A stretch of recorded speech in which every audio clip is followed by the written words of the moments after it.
একটা জিনিস যেমন ধরুন আমি এটাকে স্বাগত জানাবো যে ধরুন মদের দোকানের ক্ষেত্রে অতীতে যেটা ছিল 1 কিলোমিটার কোন কারণে 500 হয়েছিল আমি তার মধ্যে যাব না। অ্যাট এ গ্লান্স বাজেট দেখে সুইপিং কমেন্ট করা যায় না, কিন্তু তবু 2-3টে পয়েন্ট।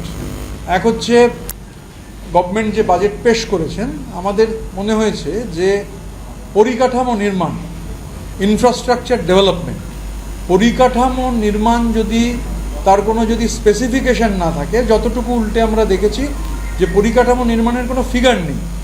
তো আমরা ডেফিনেটলি যখন বাজেট বিতর্কে অংশগ্রহণ করব, বাজেটারি এস্টিমেট, রিভাইজড এস্টিমেট এগুলো নিয়ে আমরা জানতে চাইব। কিন্তু পরিকাঠামো নির্মাণ যদি না হয়, ইনফ্রাস্ট্রাকচার ডেভেলপমেন্ট যদি না হয়, তাহলে হচ্ছে মানুষের হাতে টাকা পৌঁছবে না।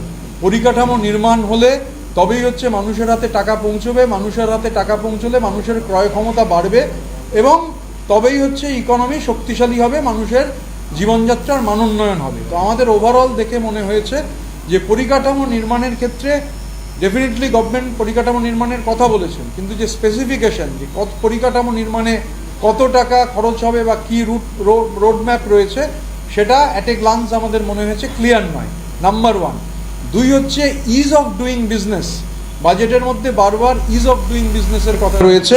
এবার ইজ অফ ডুইং বিজনেস, আমরা ইজ অফ ডুইং বিজনেসের বিরোধিতা করছি না, কিন্তু ইজ অফ ডুইং বিজনেস করতে গিয়ে যদি হচ্ছে গোটাটাই একদম বেসরকারি সেক্টরের হাতে চলে যায়, আলটিমেটলি যারা ব্যবসা করতে আসবেন ইজ অফ ডুইং বিজনেস করতে যদি তাদের extra favour ease of doing বিজনেসের নামে দেওয়া হয়, তাহলে অটোমেটিক্যালি যেটা হবে যে গভর্নমেন্টের কোনো কন্ট্রোল যদি না থাকে তাহলে প্রফিট ম্যাক্সিমাইজেশন হবে।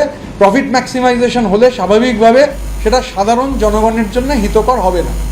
তো আমরা প্রাথমিকভাবে বাজেটে অনেক কিছু এবং নতুন গভর্নমেন্ট সরকার নতুন, তারা প্রস্তাব আকারে রেখেছেন বাজেটের বক্তৃতা যখন হবে। তো সে এই দুটো আমাদের প্রাইমারিলি মনে হয়েছে। আরেকটা পয়েন্ট আছে যেটা আমাদের চিফ হুইপ আকরুজ্জামান সাহেব রয়েছেন, তিনি বলছেন তবে কিন্তু এটা ওয়েলকাম স্টেপ। বা চা বাগানের ক্ষেত্রে যে 30% ল্যান্ড ব্যবহার করা যাবে অন্যত্র, সেটা যে কমিয়ে যে 15% রয়েছে, এরকম কিছু ওয়েলকাম স্টেপ রয়েছে।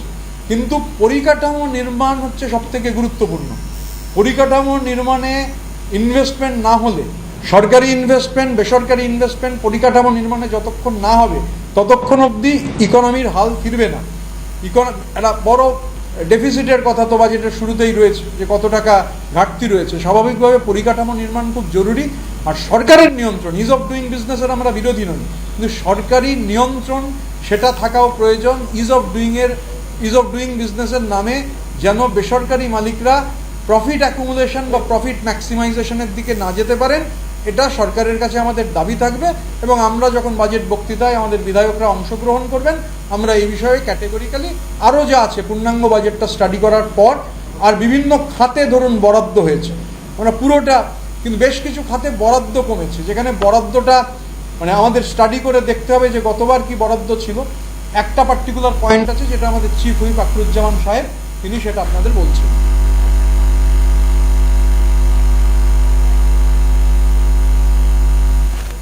হ্যাঁ, that is a welcome move. আমরা অপোজিশন বেঞ্চে আছি বলে সবটাই অপোজ করবার জন্য ডিএফ বৃদ্ধি করা হয়েছে, that is a welcome step. যেটা পজিটিভ, সেটাকে তো নেগেটিভ বলবো না, কিন্তু আমাদের মূল প্রশ্ন হচ্ছে এই পরিকাঠামো নির্মাণ।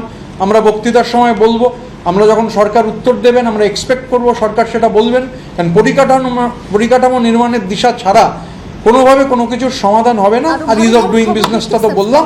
আরেকটা মেজর পয়েন্ট আছে যে বাংলা হান্টের আরো খবর দেখতে নজর রাখুন। বাংলা খবর মানেই বাংলা হান্ট।